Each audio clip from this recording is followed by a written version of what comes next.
S, வீடு, schools, hotels, store room இங்கெல்லாம் partition wall கட்டணும்னாலும் இப்போ பில்டிங் போனஸோட first choice Renocon Rapid Wall Panels.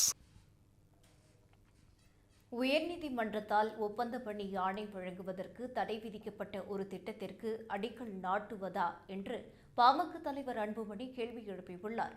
இதுகுறித்து அவர் கூறுகையில், சென்னை கிழக்கு கடற்கரை சாலையில் திருவான்மியூர் முதல் உத்தண்டி வரை 14.20 கிலோமீட்டர் தொலைவுக்கு 4 வழி உயர்மட்ட சாலை அமைக்கும் பணிகளுக்கு தமிழக முதல்வர் ஸ்டாலின் அடிக்கல் நாட்டியுள்ளார்.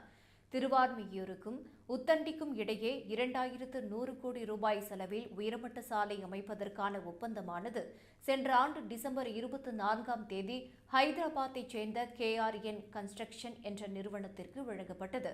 அந்த பணியை KRN நிறுவனம் குறிப்பிட்ட தொகையை விட 700 கோடி ரூபாய் குறைவான செலவில் முடித்து தருவதாக மத்திய பிரதேசத்தைச் சேர்ந்த திலீப் பில்டர்கார்ப் என்ற நிறுவனம் ஒப்பந்த புள்ளியை கொடுத்தது. ஆனால் அந்த நிறுவனத்தை நிராகரித்துவிட்டு KRN நிறுவனத்திற்கு ஒப்பந்தத்தை திமுக அரசு வழங்கியுள்ளது. அதை எதிர்த்து திலீப் பில்ட்கார்ப் நிறுவனம் தொடர்ந்த வழக்கை விசாரித்த சென்னை உயர்நீதிமன்றம் திருவான்மியூர் உத்தண்டி இடையே உயர்மட்ட சாலை அமைப்பதற்கான பணியாணையை வழங்குவதற்கு தடை விதித்துள்ளது. அந்த தடையை நீக்குவதற்கு திமுக அரசு பலமுறை முயற்சி செய்தும் நீதிமன்றம் அதை ஏற்றுக்கொள்ளவில்லை என்று அன்புமணி கூறியுள்ளார்.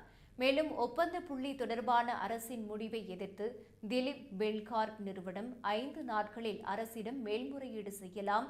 அதன் மீது அடுத்த 10 நாட்களில் அரசு முடிவெடுக்க வேண்டும். அதுவரை பணி ஆணையை வழங்கக்கூடாது என்று உயர்நீதிமன்றம் கூறியதை அன்புமணி குறிப்பிட்டுள்ளார்.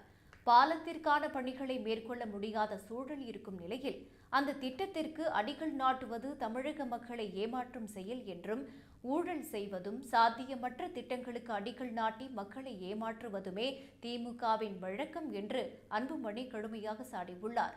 சென்ற ஒரு மாதத்தில் மட்டும் 1000த்திற்கும் மேற்பட்ட திட்டங்களுக்கு முதல்வர் ஸ்டாலின் அடிக்கல் நாட்டியதாக குறிப்பிட்ட அன்புமணி, அதில் ஒரு திட்டம் கூட திமுக அரசால் நிறைவேற்றப்பட வாய்ப்பில்லை என்று அன்புமணி விமர்சித்துள்ளார்.